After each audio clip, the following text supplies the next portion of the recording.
Hi, I'm Scott Harris and I own Canine Peace of Mind. I've been training dogs for about 20 years. I have a board and train program, and I also raise and sell trained dogs for clients.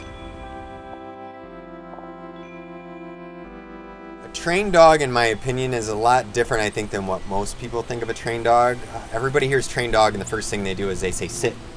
And that's great. We want them to sit, we want them to down, we want all that stuff. But more so what I want out of a trained dog, I want us to be on the same page. I want him to understand where he ranks in our pack, and it's below me. It doesn't mean I have to be a bully or dominate him or anything like that, but he does rank below me and he needs to respect me and follow me. I need to be a leader for him. So I want a dog with good manners, a dog who comes when called, a dog who's good on a leash, and a dog who's good in all situations in his environment. Socially, environmentally, he's very sound. So that's a trained dog, in my opinion. I think a lot of people think of trained dogs as a snappy sit, a snappy down, and I think those things are very important to achieving that goal. But more so, I use those are tools for me. What I care about is his state of mind. He's laying down right now, this dog.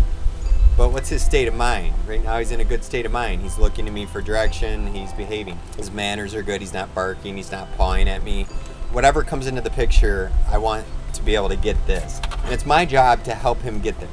So a trained dog to me is a dog that, once again, has good manners, is obedient. You need obedience, it's very important. But a dog that I can flow through life with and I'm not barking out orders all the time. My passion is raising puppies for clients or buying puppies and selling them to clients. And that's where I pick out a dog, or I let the owner pick out a dog, and I have the dog from day one and raise the dog to at least 9 months. I want to get through adolescence or close to it, and I'd prefer to have him for about a year. When I raise a puppy, I'm able to take that dog and influence every single day of his life. From every single potty, it sounds crazy, but from the first night when I loop a leash around his neck, I'm starting our relationship off right. I get the dog at that critical time. It's been with its mother and litter mates, it's learned all the things it needs to learn there, now it's time to come learn from me.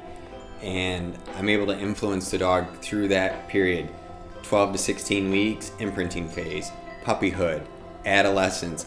I can socialize the dog, environmentally socialize the dog. Different sounds, sights, movements, locations, different parts of the country I travel with the dog. I have so much influence on the dog. I know what they're gonna do in most situations.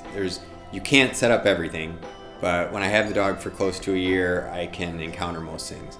So by the end of it, I have that dream dog. What they can expect is a dog with a solid foundation, a dog that was taken through the imprinting phase properly, and a dog that it's their dream dog. A dog that comes when called, a dog they can take anywhere, a dog they can count on in any situation. A dog that's used to being around urban areas, rural areas, other types of dogs, dog parks, little kids, cats.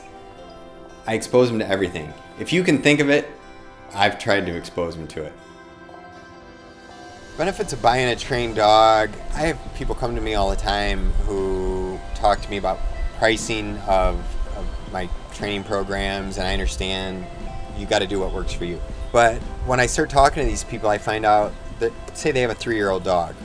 They've been to 6 different classes, they've been through different trainers, they've had things destroyed, not to count the stress, sleepless nights, possible litigation from a dog that's bitten somebody. So that's all stuff that adds up, kind of nickel and dime themselves.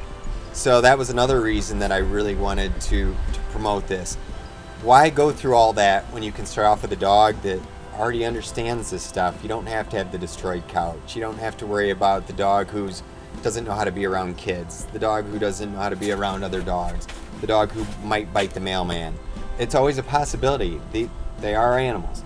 But when you buy a dog that's been trained, more importantly, environmentally socialized and raised the right way, that's where my emphasis is. Want them raised the right way, then you can avoid a lot of those problems. So that's the big benefit. It's cost, it's peace of mind, and it's just a more enjoyable experience for some people. Other people, it's a different route, but this is, a lot of my clients just love this, and I love doing it, providing the service. You're either a dog person or you're not, in my opinion. And yes, it is dog psychology. Yes, it's dog training. It's, to me, it's a lifestyle, though, is what it is. How am I going to live with this dog? What's acceptable? What do I want from him? I want him to understand me. I want to communicate clearly with him. I want to be very fair with him. I want to be a leader to him. So it's a bigger picture. It's not just dog training. It's not just dog psychology. It's lifestyle, how I am with the dog every day, how I interact with other people and their dogs. It's a big picture to me.